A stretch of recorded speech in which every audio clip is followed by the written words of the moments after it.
I would argue that they're way too dependent on China, right? So my subtitle is Capture of the World's Greatest Company. And what I mean is that they really can't produce the iPhone outside of China. Hello, fellow daters. My guest today is Patrick McGee. Patrick McGee is a Financial Times correspondent and the paper's former lead Apple reporter. He's also the author of the book Apple in China, which is a deeply reported look on how Apple and China kind of built each other. I read the book recently, and I think it's the most important book I read in the last year. Patrick, welcome to World of DAS. Amazing. Love that introduction. You know, we still haven't done the paperback version, so there's still room for a good blurb like that. Oh, okay. Oh, I love that. Okay, great. I did the audiobook and it was like, it absolutely blew my mind. I thought it was great. That's why I reached out to you. So like, we've never talked before. I reached out to you just kind of cold because I read the book and I'm like, okay, this is amazing. Our listeners need to know about this. I'd love to just chat with like, what did Chinese manufacturing capability look like when Apple started investing in China? I mean, 25 years ago, made in China was synonymous with poorly made. Obviously, a lot of stuff was being built there. It's not as though they were new to manufacturing. They really got in the early 1980s. But, in a sense, what Western corporations or even Japanese corporations were taking advantage of was just abundant labor and scale, right? But they were doing that to make things cheaply. So, think plastic dolls and things like that. But you weren't getting sophisticated electronics. That's not where Sony was building their products in the early 2000s. So, but is it just like they're following? Is it the same arc that was followed by Japan and South Korea? Is it just kind of like an Asian tiger arc? Yeah, I think in terms of policies, the policies can be a little bit different and nuanced in China. But in terms of the sort of like trajectory of learning, I think you could say it's comparable. Absolutely. And there were other companies beside Apple that really invested. There's HP. There's all these other companies. Like what specifically was Apple doing that was different in China? Yeah, it's really worth knowing that Apple didn't sort of discover China in a way that others hadn't. Apple was late to the party, if you will. They were late both to outsourcing and they were late to offshoring. Because they were building in America, right? Like for a long time. I mean, Apple very famously, two Steves in a garage were tinkering with circuit boards and stuff. Yeah. And the first Apple computer was nothing but a fully assembled circuit board, in a sense, designed by Steve Wozniak. And to a large extent, actually built by Apple's first employee, which was Steve Jobs' pregnant sister, who was just building the circuit board sort of, as I described in the book, while on the phone to her friends. There's no automation back then. And there was really no electronic supply chain for the PC because the PC barely existed, if it existed at all. In a sense, if I'm skipping forward 15 years or 20 years, I guess, to about 1996, for me, the reason why Apple is nearly bankrupt is not that Windows, created a better graphical user interface. I think arguably the Mac was still a better product, sort of computer versus computer. The trouble is that Apple couldn't keep up with the mundane things that Steve Jobs didn't care about. And to be fair, he's in exile during this period. But, manufacturing, logistics, distribution, that is where the PC industry really had a revolution, causing prices to come down, like quite literally on a monthly basis. If you're my age and you remember the sort of inserts within a newspaper that would come, you would notice the specs were getting better by the month and the prices were often falling by the month. And Apple just couldn't keep up with that. And what did they do? What did they do differently? Like, what was the key thing that they were doing in China that maybe other companies weren't when they really started investing there?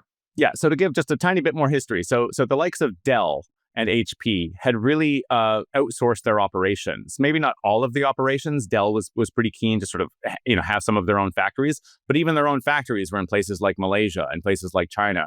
They didn't have the imagination. In a sense, Apple's success is one of imagination, because in the late 1990s, Steve Jobs comes back. We'll sort of gloss over the reasons as to why he's gone and why he comes back. But he comes back in 1997, and he basically realizes that the CEO before him, who last 500 days, a guy named Gil Amelio, he really had the strategy backwards. What Gil wanted to do was catch up to the PC industry by using standardized interchangeable parts. And what Steve knew was we've got 3% of the global computer market. If we try to play that game, we're just going to accelerate our own demise even faster than it's already happening. What we need is product differentiation, right? And this is where imagination comes in. So you have the meeting of the minds between Steve Jobs and Johnny Ive. And they have this idea of, the computer. I mean, you have to remember, this is just when like high-speed internet is just beginning to pick up, right? Blogs don't even really exist at this stage. And so the computer is just at this changing trajectory point, inflection point, where the computer is no longer sort of in the basement. Maybe it's beside the kitchen. And so they want the computer to look more like, they got inspired by like BMW headlamps. They got inspired by Swatch, the sort of multicolored Swiss watch company, kitchen appliances. And they really wanted to just make the computer look really different. And so the results of this, of course, is the Bondi blue colored iMac. And I think usually the narrative for Apple just sort of stops there. And then you say how many they sold and you moved on to the next product. And where my book just takes a really different stance is to say, look, if it took a wildly different imagination to come up with this computer, it obviously also took, if you just sort of think about it for a few minutes, a wildly different way to manufacture it. And so, even just like the plastic was really hard to do, right? On that particular computer. Yeah, that was a revolution just on that one. The chapter 4, the candy colored iMac, is called unmanufacturable. And the reason is that the first thing that Johnny Ive and the industrial team come up with literally can't be built. It's not that they can't mass manufacture them. They can't build one in the lab. And so it's this really interesting story where basically, Steve Jobs comes to realize that if they don't change the product design, the computer is not going to be made and Apple's literally going to go bankrupt. And so Johnny Ive, sort of tail between his legs, has to go back and redesign the computer. There's several things that just couldn't be done. And then the product design team and the manufacturing design team is able to actually build that. And then they start working with LG in Korea to get it all done. And that is the first time that Apple is building a desktop computer outside of an Apple factory. And that's just like a change of monumental proportion for a company that always wanted the control of manufacturing. That's why it built things itself. So, I mean, to be fair, from 1981 onwards, there were computer factories owned by Apple outside of America, right? So they did have them in California and Colorado, but they also had them in Singapore and Ireland. But with that candy-colored iMac, with it becoming wildly successful, Apple sort of obviates itself from the equation and has LG, which, to be fair, which is kind of funny. LG is not even a contract manufacturer, but Apple just has this swagger and sort of turns their analog monitor supplier into a contract manufacturer. And then, because it's so successful, has them replicate that triple continent strategy I just mentioned. And LG sets up operations in Wales and in Mexicali. And it's that strategy that is poorly executed that gives way for Foxconn's Terry Guo, this Taiwanese giant, or emerging giant, maybe I should say, to swoop in and say, we can do the strategy for you. Let us take over. Teach us how to build this computer, and we'll sort of save you $40 per computer. And he's basically like Terry Joe at Foxconn. He's basically willing to bet it all and lose everything just because he thinks he's going to learn so much from Apple, right? Terry Guo is wildly important in the narrative. And it's really interesting that he's Taiwanese and that there's lots of Taiwanese entrepreneurs who are taking advantage of the size of China. And I think I'm really quoting or paraphrasing some Apple people here. Terry just understood Apple's uniqueness better than Apple did. He sort of understood that what Especially Apple was... at the time, like Apple was like, this is pre-iPod. So this is like, Apple's like, I don't know. I mean, when Steve Jobs comes in, it's like a $3 billion market cap company or less or something. Yes. There's nothing intuitive about betting on Apple at this time. That's why history is important, right? Because if you sort of don't go through the slow detail, then you think, well, of course you would bet on Apple. Like their products are so different. And it's like, no, like nobody wanted to work with them. A lot of people thought they were going to go bankrupt at that point. They absolutely thought. I mean, one of my favorite characters in the book, Tony Blevins, sort of the chief negotiator for Apple procurement from 2000 to 2020. He comes in and he leaves IBM after some decade plus. And he tells his IBM manager, and the guy says, undoubtedly, this will be the worst decision you make in your life. I mean, you have to remember, that is the meet cute moment for Apple and China. China's not a major and by the way, economy. when Tony Blevins comes over, Tim Cook's already ex-con. He's already in Apple, and there's a bunch of other IBMers there already. Yes, I mean, right? So IBM has, there's a chapter called IBM West. And the reason is that people in IBM used to refer to Apple in these days as IBM West because the mature Steve Jobs, right? Remember the young Steve Jobs hated IBM and everything it stood for, right? The most famous ad of the computer industry ever is 1984, and that's Apple's big dig at IBM as big brother. By the late 1990s, when he's come back after 12 years, and you know, there's some success in those 12 years. I mean, this is when Pixar comes out, and he is when Toy Story comes out through Pixar, and Steve Jobs, as people may or may not remember, was the CEO of Pixar. So there is some success. But he also was a By the way, wild like the failure. Next, I mean, I learned to code on a Next computer. I'm that old. And it was like unbelievable. It was like one of the most beautiful, at the time, it was the most beautiful machine you could think of. Well, you and Tim Berners-Lee, right? The World Wide Web was invented on a Next computer. Oh, I didn't realize that. Okay. Yeah. So Next is the computer company that that Steve Jobs founds after Apple. But it's like a failure sort of 3 times over. And then it ends up being acquired by Apple, which is its own interesting thing. I mean, that probably could be a book just on its own. For me, it's a few pages. But that's what brings Steve Jobs back to the company. And so when he is really trying to save Apple, and it's not clear that it can happen, he hires all kinds of people from IBM.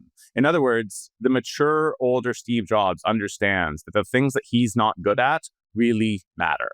So distribution, logistics, procurement, just-in-time production, he needs those skill sets. So that's why he hires Tim Cook. And at the same time, Tim Cook brings along Jeff Williams, who just retired as chief operating officer, and Tony Blevins. And this is the tip of the iceberg. There are loads of people coming from IBM to help Apple during this stage.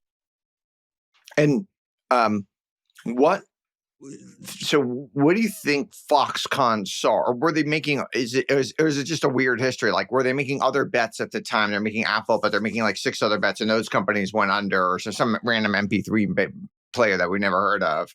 Or was it like, or they're really going all in on Apple at the time? So there are a number of major Taiwanese companies at the time. So Inventec is another, Quanta is a third, and all of them are making products for all sorts of Western electronics companies, right? I mean, there's a lot of PC makers alone, but there's also stereo makers and all sorts. And Apple has this swagger, I suppose would be maybe a positive way of putting it, but maybe a perceived arrogance in its own products and how they're going to be built as well. And so these other companies really shun Apple. They don't want engineers overbearing engineers breathing down their necks on the production line, asking for this, asking for that, being so detail oriented, pushing them to get to higher levels of excellence. Absolutely. And so, well, in a sense, what you're doing is you're giving me the Terry Guo gloss there, which is that he understands, and I'm sorry to make it sound like a high school poster, the challenge is the opportunity. That instead of seeing Apple as overbearing, it's like, wait a minute, they're asking us to do things nobody else is asking. And they're doing so at a level of margin that is risible. Like, we might actually be losing money to work with Apple. But wait a minute, if we can please Apple, we'll be able to please any other client. So Terry Guo is just the first person to really get in the supply chain that the learning is the opportunity. And it doesn't matter if you're not making really any money from Apple. And by the way, one thing people get wrong about this is they always think, right, but you make it up in the volume. Well, today, maybe, but not in the late 90s. Apple's a tiny player in the late 1990s. So the vision, if you will, of Terry Guo really is quite extraordinary in him recognizing the uniqueness of Apple and therefore the unique opportunity of working so closely with them. World of DaaS isn't just a podcast. World of DaaS membership is a private, invite-only community for founders and executives of important data and AI businesses. It's a place for off-the-record, high-trust conversations focused on the biggest questions data leaders are facing. The community is about peer learning, curated intros, and access to private events. Everyone in the group is building or leading something meaningful in data. If that sounds like you, apply to join at worldofdaas.com. That's worldofdaas.com. Give us a sense of the scale Foxconn back then and the scale Foxconn today. I mean, Foxconn wasn't major. So you have to remember that when Apple sort of first enters quote unquote China, it's not really China in the sense of, having to negotiate with Beijing. It's all happening in Shenzhen, right? Or at least in Guangdong province. So this is like the capitalist experimentation zone that was sort of set up at the behest of Deng Xiaoping in the early 1980s. And so it's sort of, it's obviously it's part of China. I'm not saying it's not, but it's so different in terms of the laws and regulation and what's going on. You've got local cadres really turning a blind eye, but with federal approval of turning a blind eye to any number of things that are happening. And so that's really where the Taiwanese are setting up operations. And the reason, and I think people are familiar with this, that Terry Guo ends up building all these dormitories and such, is that the people that are populating the factories, they're not Shenzhen residents. By and large, they are migrants from the hinterlands, right? And you've got tens of millions of migrants going over to places like Suzhou and Shenzhen and Dongguan and so forth throughout the 80s and the 1990s. And so Foxconn, within the perspective of how quickly Shenzhen is growing, it's not extraordinary in that respect. It's well known, but its reputation is that of a third-rate supplier, someone that will reverse engineer your designs and undercut you on cost. It's not intuitive that Apple should be working with Foxconn, but the deal is made between Terry Guo and a young Tim Cook, and it's actually a secret project within Apple, wherein only certain divisions are familiar with what's going on. But essentially, LG has failed to diversify into 3 continents the manufacturing of the iMac, the candy-colored iMac that we were talking about. And there's a secret project to basically help Foxconn learn the ropes, to figure out everything that LG is doing so that they can sort of undercut them on cost. But they do an extraordinary job. I mean, the Apple engineers are blown away by what later gets called Shenzhen speed.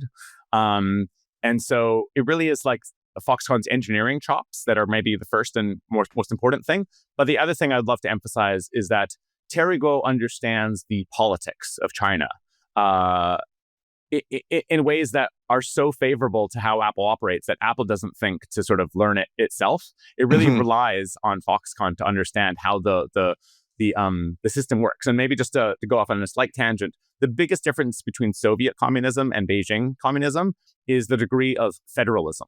And I describe in the book China as federalism on steroids, particularly during this period. Every little city's competing with every other city in a way, right? Absolutely. And so like if you can work with the local cadres, they are incentivized to really have growth in their area, which means they will give you, the migrant labor, free machinery, the land to build your factories and so forth. So you think of like Soviet jokes, they just don't work in the Chinese context, right? Certainly in the Shenzhen context. And my favorite Soviet joke is, a laborer saying, we pretend to work and they pretend to pay us.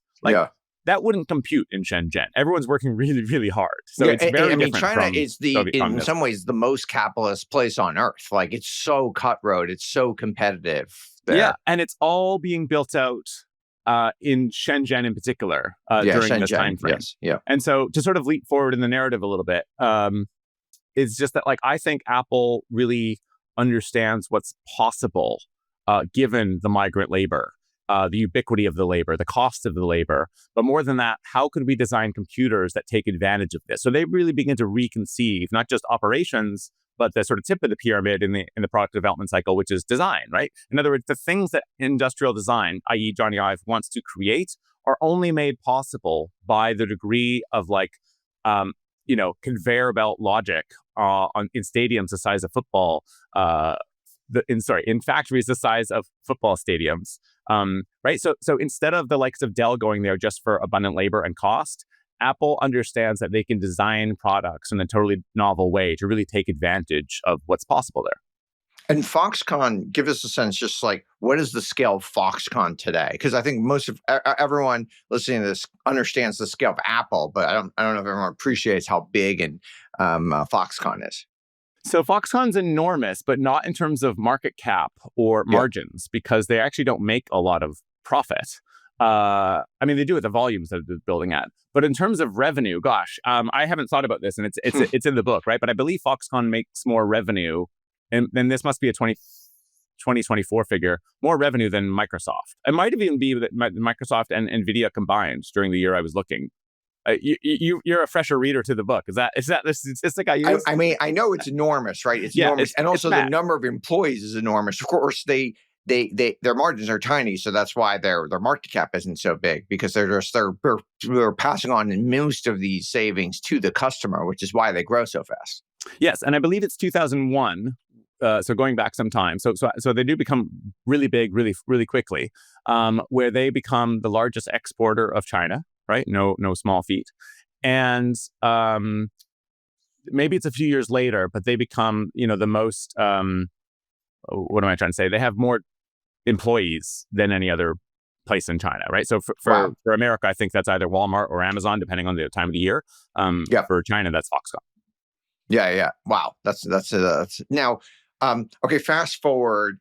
Apple obviously they make the iPod. They make the iPhone. You have this amazing anecdote of Apple's first store in China and essentially having to partner with like essentially organized crime buyers. Like, walk us through that story because I love that story.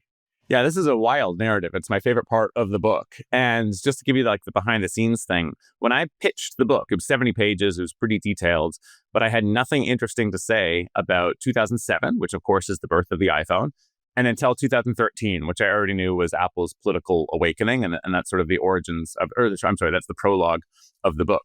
But I didn't have anything interesting to say. I mean, it's not that I couldn't say anything about the birth of the iPhone, but you need 4 or 5 chapters. Yeah. And then so I finally come across this narrative of how when the iPhone first comes out, first of all, it's not an international product. It's only made for the US, right? And you can only use it as an AT&T subscriber. Yep. The following year, 2008, Apple has deemed China a third-tier market. Second-tier markets include places like Uruguay. So they do not see China as this big market. Hilarious. It's so funny. And yet, the Beijing Olympics is in the summer of 2008. And if you remember, this was just an extraordinary, massive event. I mean, this was China's coming out party, if you will. They're on the world stage and they were going to nail everything. And so Apple sort of is approached unbidden. Hey, why don't you build the first Apple store for China ahead of the Olympics? And if you start now, basically, we can have it all built for you by then. And so they decide to do that. And it maybe is worth knowing. I mean, we're sort of laughing, right, a minute ago, because how could you not see that China was a big market? But you have to remember, this is when Steve Ballmer of Microsoft was laughing at the $500 or $600 price of the iPhone for American consumers. Yep. And the Apple Store was basically a U.S. phenomenon. I mean, at this time, they did have some in Japan, but that's because Steve Jobs loved Japan and Australia. But there was no Apple Store in Paris or Berlin or Hong Kong, like these upper tier markets. So the idea of having one anywhere in China, it's understandable that they didn't think that was going to be a big market. Anyway, the story is that this Taiwanese missionary, and maybe I should say former Taiwanese missionary, but a Mandarin-speaking guy who had ended up owning his own supply audit business and traveled all around China for many years. By this point, he had become a store leader in Denver for Apple. So he's an Apple employee. He's at this store manager meeting. And someone says, we're going to build this Apple store in China. And he sort of raises his hands. Nobody knows that he speaks Mandarin. And he mentions that. And his idea is that maybe he can go out for the Summer Olympics and just say ni hao as people walk into the store. Like he literally thinks he's going to be a Walmart greeter. And I need to fast forward through the story, basically, right? But basically, he becomes the de facto head of the Apple store, the Apple retail for 5 years. And during this stage, the iPhone just becomes the most like sought after, conspicuous products that anyone in China wants to have as a way of demonstrating like, I've made it, right? I'm sort of part of this younger generation that thinks for themselves and da-da-da-da-da.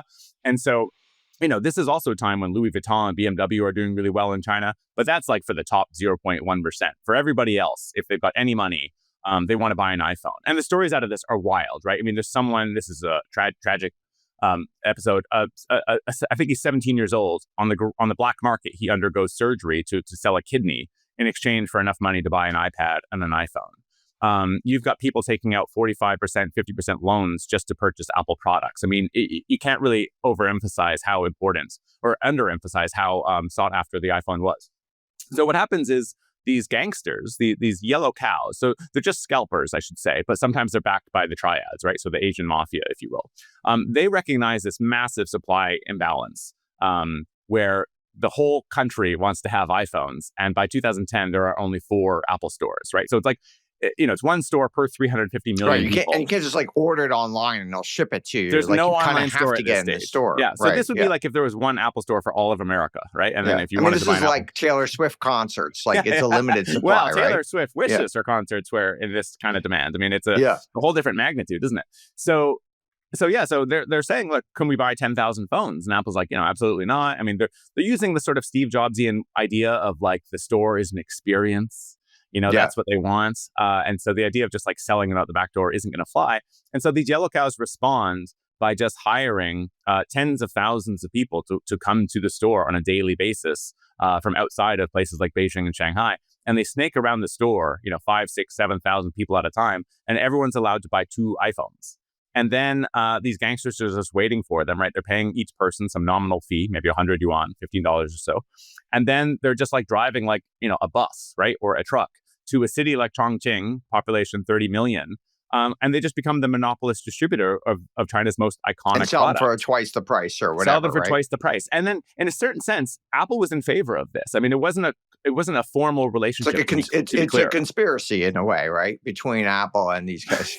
Well, it's a conspiracy. I don't know. I mean, you can see why this works out for them, right? Because it costs a lot of money and takes a lot of time to set what up I love Apple in stores around the your country. book is like literally people are coming with like the exact change in cash they knew exactly the price with all the things, like literally to make it easy for the Apple employees so they didn't have to like make change and everything, Well, and the analogy would be like, imagine if you saw like 2,000 people and they looked sort of homeless outside the Tiffany store. And you'd be like, what the hell is going on here? And that's what was happening every day in front of the Sanlitun Beijing store. Right? Yeah. So it's this wild narrative. And what I was saying is that Apple's kind of supportive of this because the numbers, like if you're looking at Apple's sort of success on a spreadsheet in China, I mean, it's off the charts. It's mind-boggling, to quote Tim Cook. But on the ground, it's a lot more complex or difficult. So essentially what happens is these yellow cows get greedy and they begin hollowing out the components, and they're replacing components within the iPhone with non-Apple parts, and then they're or approved parts. And then they're selling those components, like the memory. So people are just having a bad experience with the phones. Yeah. So then people aren't loving the phones. They're going back to the stores. And then to complicate things further, there are hundreds and possibly, according to one estimate, thousands of fake Apple stores in the country. And so this is just a grift, right? This is just a way to make money. Right? I know. Yeah, totally. People that have lived in China have loved this narrative because they're like, I saw bits of this, but I never connected it all together. But what that meant, just think about it. If you had a broken phone, like you weren't involved with the gangsters or anything, but you had bought a phone and it stopped working, maybe you broke the glass or whatever, Apple has a certain warranty policy and you go back to the store. But unknown to you and unknown even to the employee, it's a fake Apple store. Yeah. So, of course, they're not living up to the warranty policy of Apple. And so Apple, basically what happens is the day Xi Jinping comes into power, or maybe I should say the following day, Apple gets attacked for ostensibly having different warranty policies and for treating the Chinese in an inferior manner to the rest of the world. And CCTV just blasts this to millions of people, and they've got secret footage of how Chinese people are being treated and everything. And Apple is absolutely flummoxed. They just haven't really understood the problem, and they don't have a single senior person living in the country at the time. So John Ford is the guy who's dealing with this. This is the former Mormon missionary. And he's great at dealing with it. He's got real street smarts, right? He's not an academic, but he knows people. He's really good with it, right? You convert people to the Mormon faith through words, right? Not through academic, treatises. But he's not necessarily great at communicating what he's seeing on the ground to Cupertino, who just doesn't have an understanding of China at the time. And so it's this wild narrative where it basically takes Apple some 8 years and using really sophisticated machines to basically be able to look at returned iPhones and determine at a near atomic level, this one's been tampered with, this one's legit.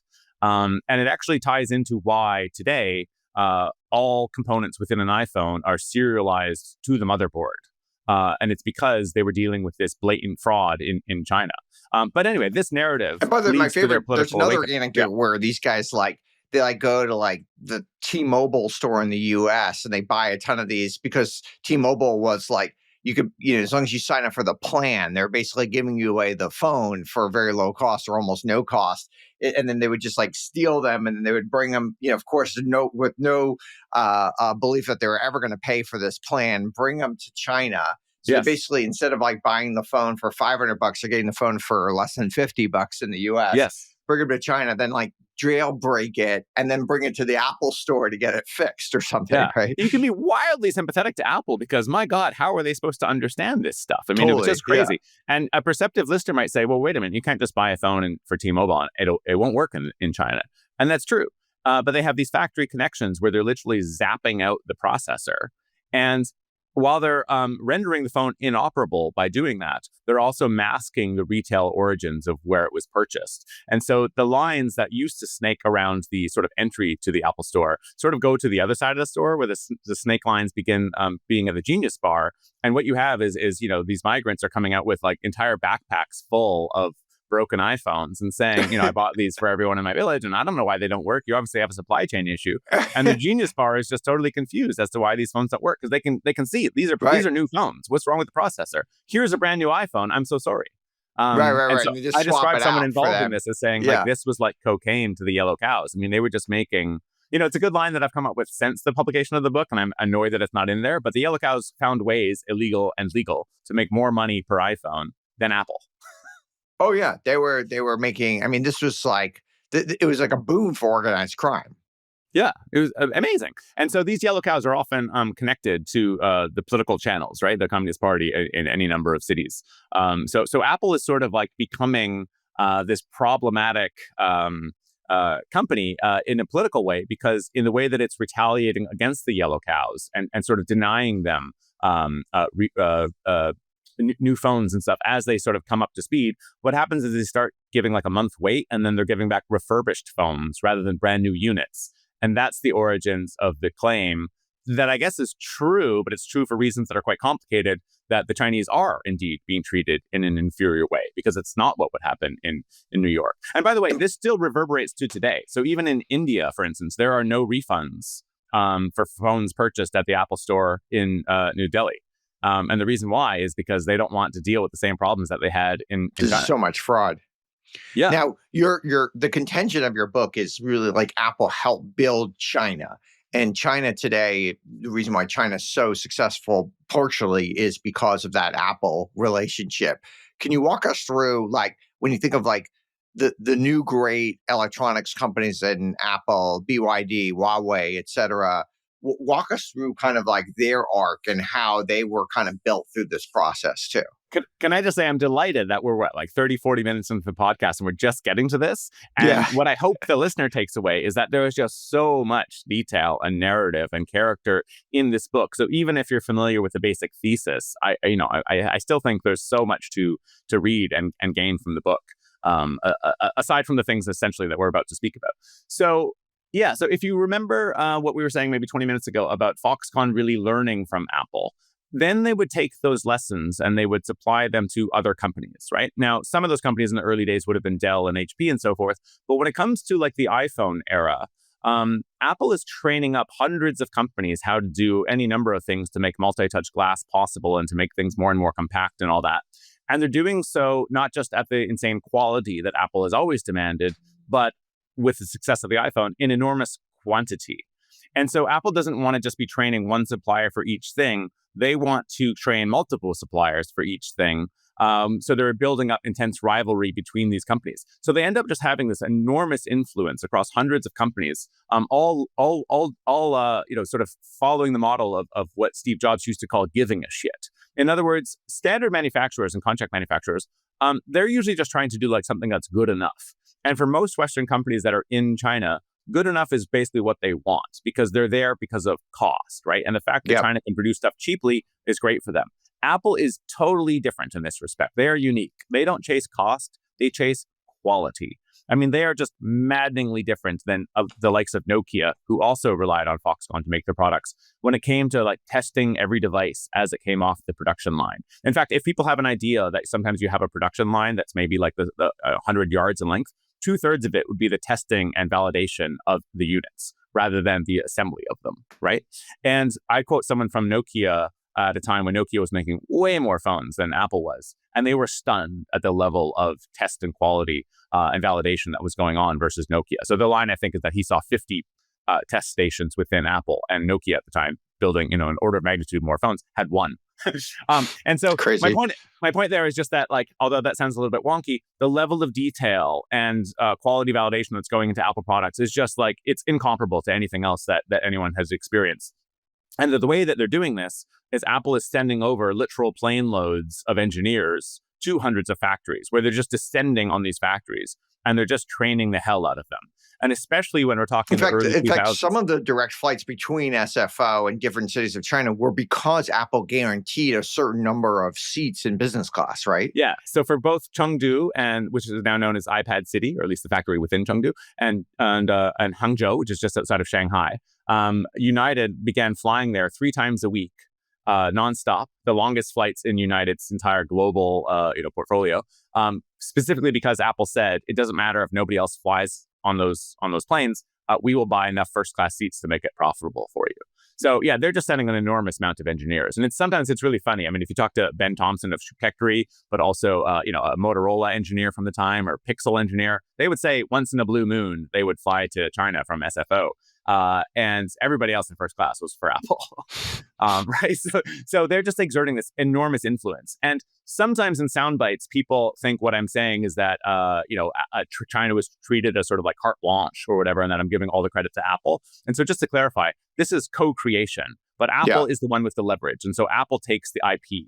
And so Apple's able to sort of learn what it can with one group of engineers, but then it'll supply another set of engineers at a different company, their direct rival, the same lessons and really help them. So they're really moving them up the value chain.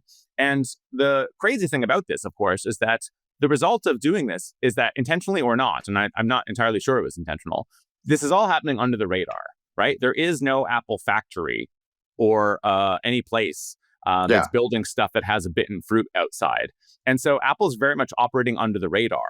So maybe the suppliers understand what's going on and they're getting the lessons and everything, but Beijing doesn't know. And Apple doesn't have anyone senior living in the country explaining this. And so after this yellow cow incident, where the CCTV, sort of the state-sponsored CNN of China, attacks Apple, Apple's really put on the back foot, and they worry as their product sales absolutely freeze and then decline over the course of a few weeks.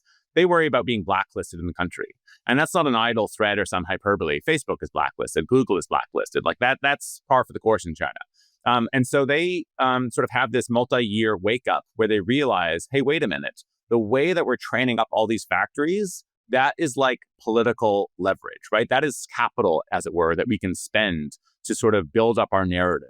So in 2013, Apple has nobody senior living in the country, and they realize we need to start saying why we're in China and what we're doing for China, because Xi Jinping is really taking control. He's really taking the country in a different direction. And his policy is, frankly, the equivalent of Donald Trump's America First. He calls it in China for China. And he's really prioritizing, quote unquote, indigenous innovation.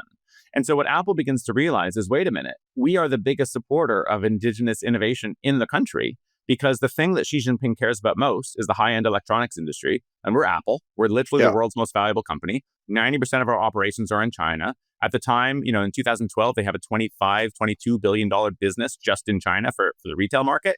So they sort of are beginning to realize that we're enormous and we're having this extraordinary influence. And yet Beijing is upset with us because we don't have any joint ventures. And at the time, Samsung has 35 joint ventures in the country. So Samsung looks great and Apple doesn't. And so Apple flips the script. It hires 8 people that jokingly call themselves the Gang of 8. These are the first senior people living in China, which is significant because the first business that Apple has in China is 1993. So for more than 2 decades, nobody senior is living in the country.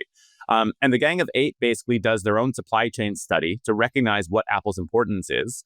And they recognize that Apple is investing $55 billion a year into Chinese factories. And that this is such an extraordinary sum, I couldn't find any corporate equivalent. And so I looked at nation building efforts. And frankly, I only got there because when I looked at something like Japanese investment, which the biographer of Deng Xiaoping had said was instrumental to building up the factories in the 80s and 90s, you convert to 2015 dollars and you're nothing close to what Apple was pledging to invest.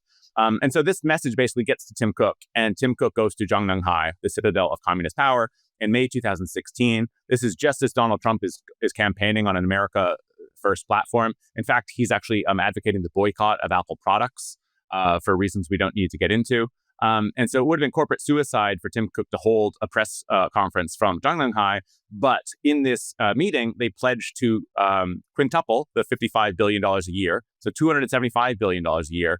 And they say, we'll invest that much into Chinese factories over the next 5 years. Right, which is an insane number. I mean, just a mind-boggling number. Wait, sorry, and I just want to like talk a little bit about Huawei because it's such Yeah. an important company, and their products are like now their products are kind of amazing, and it really took Apple by surprise that a company like that could build these like incredible products. Walk Yeah. us So through Huawei as Apple kind of essentially a Apple competitor now. So Huawei is sort of late on the scene versus the likes of Xiaomi. And people might remember Johnny Ive in particular dismissing Xiaomi phones as lookalikes that had really stolen Apple's designs, even Yep. worked with the same suppliers, and basically just like, built an iPhone with an Android operating system and called it a novel phone. The reason I'm bringing that up is that they were dismissive of the quality, probably rightfully so in 2014, let's say. By 2018, 2019, all of a sudden, these Chinese companies are really doing well. And I'll come back to the 2019 period in a second. But the reason, of course, they're doing well is that Apple is training up all these suppliers, but the suppliers need to sort of, feed the beast beyond Right, they're not Apple. making money on Apple, so they have to then use that knowledge to make money off other things, right? And then Because Apple's also beating them down on price. Right? Absolutely. And one of the most fascinating things I learned is that Apple facilitated this through a sort of selfish way, wherein if you remember how much the iPhone was changing year in, year out in the first, let's say, 6 versions of the iPhone, they would just remove some components, right? Or what I'm saying is when you remove a component, you're therefore removing the supplier, right? Yeah. And so what would happen was that if you went from 5 million iPhones in 2007 to 230 iPhones by 2015, but along the way, suppliers were sort of following up on that trajectory, but then you were obviating the need for their presence. Those suppliers were just sort of going bankrupt. I mean, they'd invested in all this capacity to feed Apple, and then Apple didn't need you anymore. And so they would just fall away, and there would be all sorts of problems as a result of that, right? Whether it's bad PR or just people saying bad things about Apple within whatever city they're operating in, etc. And so Apple begins to have this 50% rule where they basically say to them directly, however fast you are growing with us, you need to find someplace else and grow that fast without us, right? So that you're no more than 50% dependent on Apple. And the result of that is, just put this in concrete terms. If I'm Lens, a Shenzhen-based company that does the glass for the iPhone, they will take Corning glass that may or may not be built in America, but that glass is made by like the meter high, meter wide. It needs to be cut, tempered, placed. It needs to be etched with electrical circuits so that multi-touch makes sense or whatever. That's all happening in China. But if I'm not going to be so dependent on Apple, well, what else am I going to do with that skill set? You got to find another. Got to find another phone. Yeah. So the birth of all these Chinese companies is the suppliers basically calling them up and saying, "Hey, we know how to do this. We know how to do that. Can we help you?" And so, by 2018, Huawei is making ridiculously impressive phones, and this is all laid out in the chapter 36. So we're sort of deep into the book here, called 5-Alarm Fire. And that's in quotes. And it's in quotes because essentially what happens is Apple realizes a few weeks before an earnings call that the Christmas season of 2018 is going to be a disaster. And indeed, it does become a disaster. It becomes the first revenue warning in 16 years. So the first of Tim Cook's tenure, and of course, the first since Steve Jobs had passed away in 2011. And it's all because Huawei had come out with phones that were better in terms of the specs. And I have internal documents that confirm this. From the perspective of Apple, and they were at a lower product price point. So within just a few years, Apple is shocked at how efficient and how quality made the Chinese phones are, and the Chinese consumers have picked up on this as well. So instead of buying the iPhone XR, they're buying Huawei. And they get just to take a step back. Essentially, what you're saying, kind of like what you're saying in the book, is like basically Apple's essentially investing in training all of these people in China how to build the Apple devices. But of course, then they take that training and then they basically build a competitor to Apple and all these other types of things. Yeah, it's sort of wildly intuitive once you put the pieces together, right? Now, and in some ways, we see something similar with Tesla. Like Tesla's training all these incredible engineers, and now BYD is building out like the BYD cars are like absolutely fantastic, and they're basically just taking that engineering know-how and building essentially a Tesla at half the price. And a major difference is Tesla doesn't have the same moat that Apple has, which is to say, however great the software in a Tesla is, it's not comparable to how iOS is just different. In other words, if you and I text each other, right, we get the blue bubbles, right? We're sort of able to do high resolution stuff. Also, just like market share, Apple has 50% market share in the US. I don't know, Tesla has but what I mean is that if you and I each own a Tesla, right? It doesn't do anything. Like if I have a Ford and you have a Tesla. That's true for any car. No car has 10% market share, right? I mean, but I don't it does think there's matter if I have the same smartphone as you do, right? Correct. Because of the way that the product works, it makes sharing easier. So if you have an Android, you come over to my house and I would share you something. Well, I'm not using AirDrop, right? So Tesla doesn't have the same moat that Apple has, and that's just worth knowing, because Apple has continued to be successful, whereas Tesla in China is beginning to really struggle. Yep. And then so there's a point where, like, okay, so now let's fast forward to today. Like Apple, I mean, we have China, kind of in some ways incredible. Now Apple has to try to figure out a way to get off of China. Like they're too reliant on China today, right? And so many other American companies and so much of the American economy is too reliant. We're trying to offload things. We're trying to move either the manufacturing to the US or find alternatives like India or Vietnam or Mexico, et cetera. Like, where are we moving today?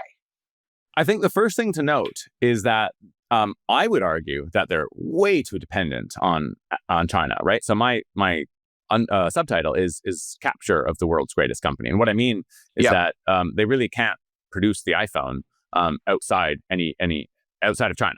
Yeah, essentially, like even in India today, where it says, like, when I see a phone that says made in India, it's basically like mostly made in China. And then it's like the last few screws are in India or something, right? Yeah, absolutely. So India has not, in any sense or respect, and nobody is claiming this, built up the depth and breadth of the supply chain. Yeah. Whereas, so my point would be that if you buy an iPhone today and it says made in India, it's unlikely to say that. Or next year it might. Nevertheless, that phone will not be any less in dependent India. On if you buy a phone, it does say made in India, and there are some places in Europe where it will say made in India today. Yes, right? I think. Yeah. But if you go buy the iPhone Air, it's not going to say that.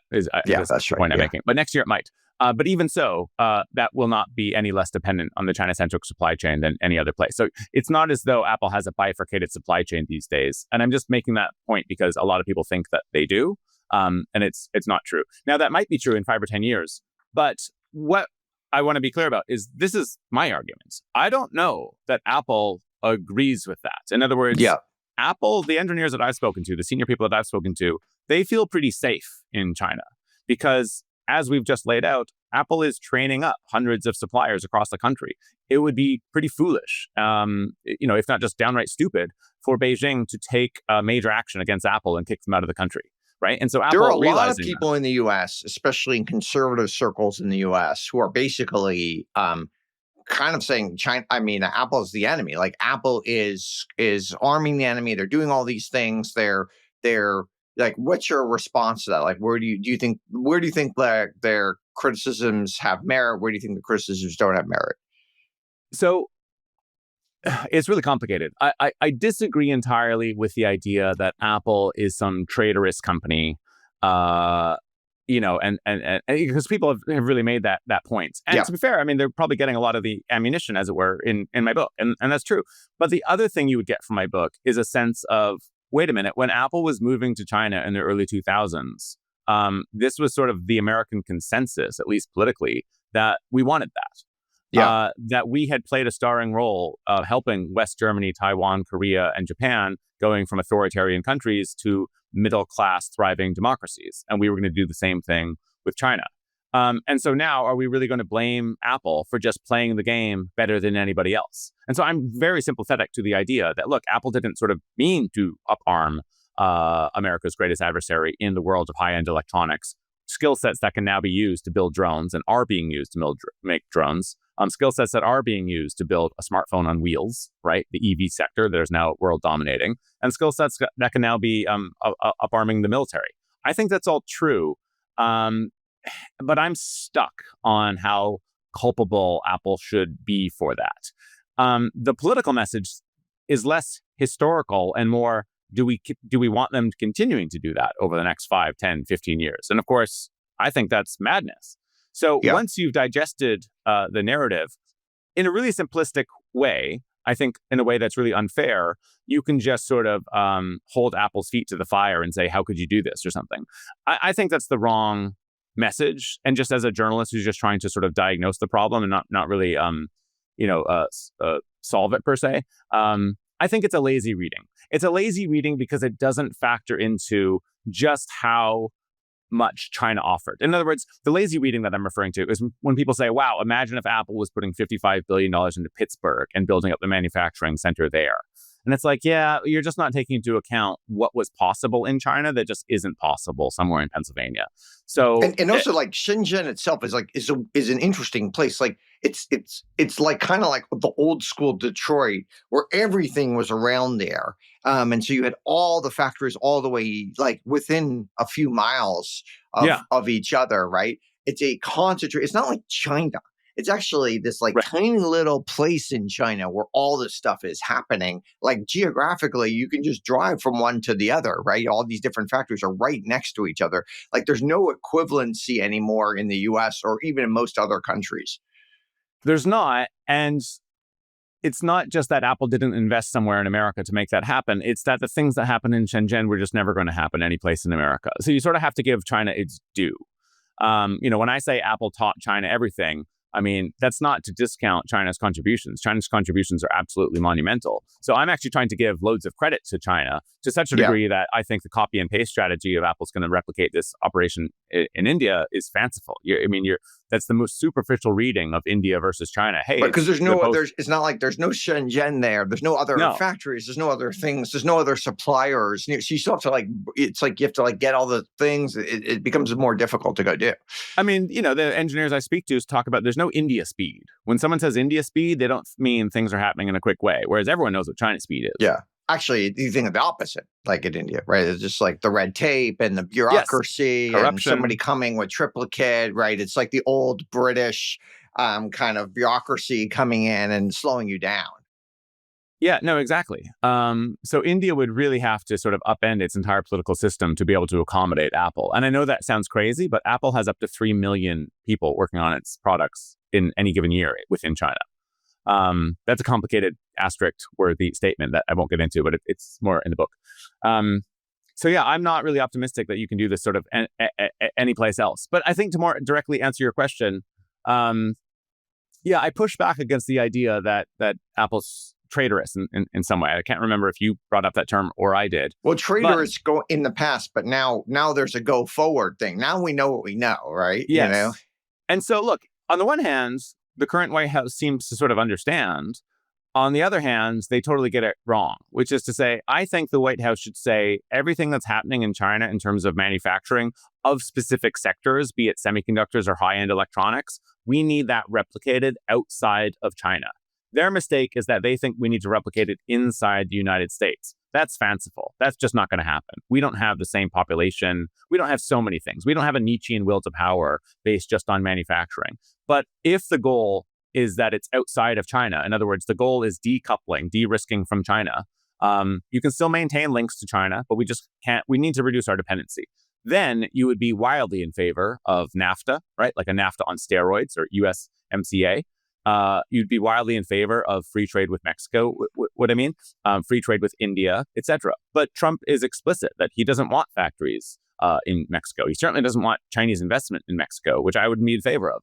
He doesn't want iPhone production in India. And also, if you're going to do this in the US, you almost need to create a new Shenzhen, right? So you need to create like a cluster. It can't just be like one in Nevada, one in Michigan, one in Ohio, which is what like senators would probably want, right? These factories all over, kind of like, when you bring like BMW to Tennessee or something, like, you have that, you kind of need this cluster. And then you'd probably want the cluster near a cheaper labor source. So you'd want it probably on the southern border. So you could jump across and have some lower wage folks if you need them, maybe the higher wage stuff in the US and the lower wage stuff. So you'd probably want like somewhere in Texas or something.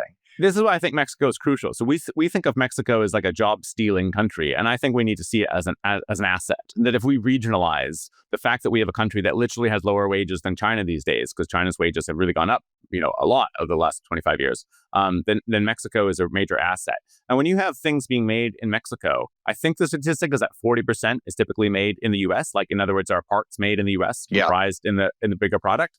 That's not remotely true if you make things in China. Everything's being made in Asia, if not just in a single industrial cluster in China.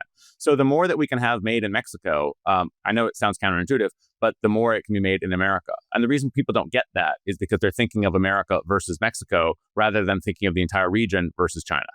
Yeah. And it's easier. I mean, there are places in El Paso where, like, if you're driving and if you're not paying attention, you literally will end up in Mexico. You literally are like, oh, whoa, I'm in Mexico. Like, it's that close. It's that kind of crazy. Yeah. So, sorry, go ahead. Now, you talk so much about, obviously, your book's Apple and China. Now, there's this other company that, like, all of us are talking about, which is NVIDIA, and they have their own China kind of issue that both selling products there that people might not want them to sell there, and there's a lot of and then potentially copycats that could be coming. Like, what would your advice be now that NVIDIA has, assuming that Jensen Huang has read your book, Apple and China? How should they be thinking about things? Based on his recent comments, I don't think he has read the book, and I would love to brief NVIDIA. You had sort of highlighted in an email that you'd asked me about NVIDIA, so I wrote out an answer here, and it's got some statistics, so I'm going to actually just read it to you a little bit. So I said, I know far less about NVIDIA, but I can point to a few things. First, even though NVIDIA is worth more than Apple, about $1 trillion more these days, Apple is much larger in revenue. We're talking $400 billion versus about $130 billion at NVIDIA. In fact, at least by a few measures, Apple's chips business alone is larger than NVIDIA. What I mean by that is that much. NVIDIA is growing like insanely fast. Way faster. So look, this could, if someone's listening to this in 2027, these statistics will all be funny because they'll all be so wrong, right? But both Apple and NVIDIA design their own chips. Both rely on TSMC in Taiwan to fabricate them. Apple has been TSMC's largest client for some 14 years. Estimates are that Apple accounts for 25% of TSMC's orders. NVIDIA is somewhere between 10 and 15%, so a very distant number two. But as you say, NVIDIA is catching up quickly. Its revenues more than doubled last year, whereas Apple's are typically growing in single digits. So, insofar as Apple and NVIDIA are both wildly dependent on Taiwan, they face the same geopolitical risk, which is to say, if China were to annex Taiwan or even just to blockade the island, and I'm sure your listeners are familiar with this, but Xi Jinping in particular thinks of Taiwan as a rogue province that needs to be reincorporated, sort of not dissimilar from how Hong Kong was reabsorbed into the mainland, as it were, a few years ago. Well, then they are exposed to the same risk. So I write in the book that those things happening, a blockade of Taiwan, would be like a meteor strike on Apple's business. And the exact same thing is true of NVIDIA. However, NVIDIA doesn't have the same exposure to the mainland directly, which is to say virtually all products are being made, outside of chips, are being made in China for Apple. That is not true of NVIDIA. Their supply chain is very much Taiwanese with some Korean and Japanese, but they don't have big facilities, at least what I'm familiar with, building things in China. So it sort of depends how the geopolitical exposure were to be made. So if you slap 200% tariffs or whatever Trump was threatening a few months ago on China, that's really harmful to Apple, although they can get around it through doing things like that we talked about in India. It's not so harmful to NVIDIA. So it sort of depends on how the geopolitical risk of China manifests, but they have some big differences. Okay, interesting. And where do you think we go in this kind of like China relations over time? Like, how should the policymakers in the U.S., how should we be thinking about China vis-a-vis? I mean, this is obviously very, very smart country, like doing everything possible to take advantage of all the different things here. How should we be thinking about it if you're a U.S. nationalist? How should you be thinking about all these things? Yeah, it's really tricky, and it depends on what issue you're speaking about. I guess we just have to have some realism. So the idea that we're just going to stop trading with China or something like that is nonsense. I mean, that's just not going to happen. Yeah, I think Elon Musk... Everything is dependent on China. Yeah, whatever you think of Elon Musk, he had a great statement where he was once asked about this, and he said, decoupling in its entirety would be like performing surgery on symbiotic twins. It's likely to kill both. I think he's right about that. The Soviet, like when people talk about Cold War 2.0, I don't like it as a metaphor or a paradigm because we weren't trading with Soviets. Like we'd give not at them, all. maybe we'd give them a little wheat and they'd give us a little oil or something, I right? think I have this line in the book where Apple literally exports more from China per quarter than was exported from the Soviet Union to the US during the entire 4-decade Cold War, right? So Insane. just to give a sense. Yeah. And that's actually not saying much about Apple. That's just saying how little trade there was between the two Yep. superpowers in Cold War 1.0. So it's a poor metaphor. So the problem, isn't that Apple made some investments in China. In a sense, they had the political path to do so. The trouble is just the absolute overconsolidation into one country. So they're going to continue building things in China. That's fine. But they really need to develop resiliency. They need to invest in resiliency. And that's what I would want to see. And so, look, my expertise is really confined to Apple. But I think you'd have to say the same thing about other companies, which is why the current administration and the past administration were really advocating, let's build chips in Arizona so that we're not so reliant on Taiwan. And Samsung is building chips in America as well for similar reasons. But all of these things are really contentious. And you still heard all the magnets are coming from China. Like you just go you go down the list of all the little things, exactly. Yeah.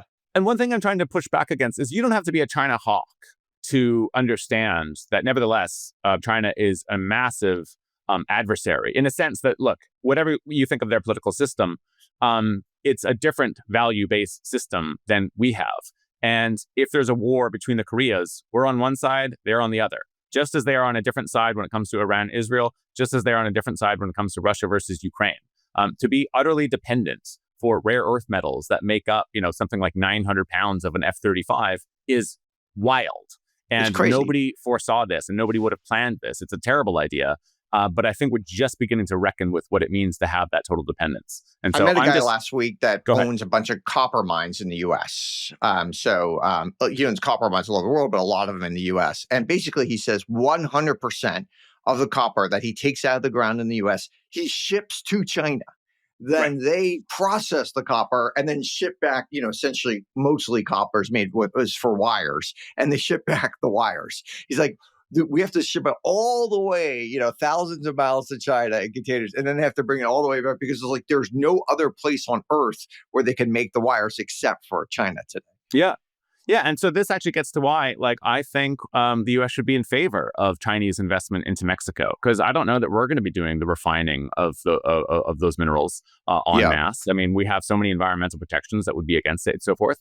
But to be against it, it doesn't mean it doesn't happen, and it's a big win for the environment. It just means it's happening someplace else. And so if we sort of have a bigger Western Hemisphere trading system, like the sort of Monroe Doctrine, but reimagined.